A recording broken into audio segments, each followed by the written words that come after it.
Hello everyone, তো চলে এলাম আবার একটা ভিডিও নিয়ে। এটাই ভাবছো তো এই দুপুরের রোদে আমি কোথায় যাচ্ছি। বেরিয়েছিলাম একটু, তো ছাতাটা নিতে গেছি। এখানে নিচে একটা ছাতা ছিল, তো সেটা যখনই কি বলবো খুলেছি, তার অবস্থাটা দেখবে কি হয়েছে। আমি জানতামও না, ভাঙা ছিল, পুরো খুলে পড়ে গেছে। তো তারপরে আমি ভাবলাম হয়তো ভিতর থেকে খুলে গেছে, তো চেষ্টা করলাম অনেক রকমভাবে নিয়ে যাওয়ার জন্য। তো সেটা তো আর ঠিক করতেই পারলাম না।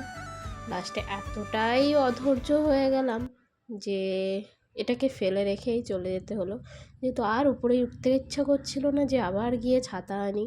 তো যাই হোক, ভাগ্যিস ওড়নাটা নিয়েছিলাম, তো যে কারণে একটুখানি রৌদ্রের হাত থেকে নিস্তার পেয়েছিলাম আর কি। তো ছাতাটাকে এখানে যেখানে ছিল সেখানে আবার ফেলে দিলাম, দিয়ে আমি বেরিয়ে গেলাম। দরজাটা নিশ্চয়ই আটকাতে হবে আগে, তো দরজাটা আটকে নিলাম। নিয়ে আমি আমার রাস্তায় টুকটুক করতে করতে চলে গেছি। তো এখানে দেখতেই পাচ্ছ, আমি বাড়ি থেকে বেরিয়ে গেলাম, এখন রাস্তায় হাঁটছি।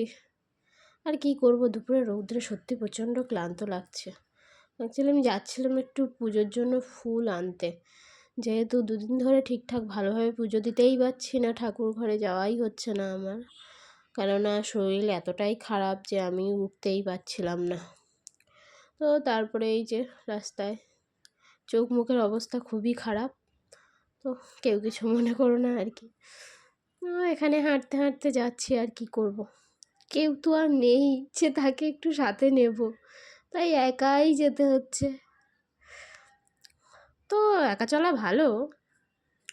এখানে চলে এসেছি ফুলের দোকানে। একটা আন্টি, উনি মানে ওনার আগে ফুল বিক্রি করতেন না, এখন করে। আগে উনি কী বিক্রি করতেন যেন, পানের ব্যবসা আছে ওনার, এখনও আছে। তো এখানে আমি আমার মন মতো কিছু ফুল চাইছিলাম, তো বললো হ্যাঁ দাঁড়াও দিচ্ছি, এমনি খুব ভালো উনি, তো দিয়ে দিল। এখানে কিছুটা সাদা ফুল, আর এখানে আমার টাকা পড়ে গেছিলো, তো সেটাকেই আবার তুলছিলাম। কি করবো, 1 টাকা হলেও তো টাকা না, ফেলে দেবো নাকি। যাই হোক, এখানে কিছু, এটা কি ফুল বলে তোমরা অবশ্যই জানিও তো। আর এখানে সাদা লাল মিক্স ছিল, আর এটা ছিল রজনীগন্ধা। যাই হোক, ফুল নেওয়া হয়ে গেছে আমার, আমি এবার বাড়ির উদ্দেশ্যে চললাম। তো চলো ভিডিওটা দেখতে থাকো, আর ভিডিওটা দেখে যদি ভালো লাগে অবশ্যই লাইক কমেন্ট অ্যান্ড শেয়ার করে দিও। তো এখানে আমি চলে এসেছিলাম, স্নান হয়ে গেছিলো, মানে স্নান করে চলে এসেছিলাম। বাইরে থেকে প্রচণ্ড আওয়াজ আসছে, যাই হোক এগুলোকে ইগনোর করো। তো এখানে একটু চুলটা ভালোভাবে মুছে নিচ্ছিলাম আর কি, প্রচণ্ড মানে সেভাবে ভেজানো হয়নি অবশ্য। তো যাই হোক, মাথা তো মুছতেই হবে, জল জল হয়েছিল, আর প্রচণ্ড হারে চুল উঠছে।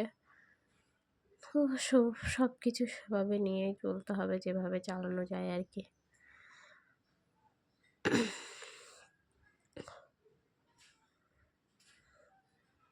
একটু ঢং করে নিলাম আর কি, সবাইকে দেখিয়ে।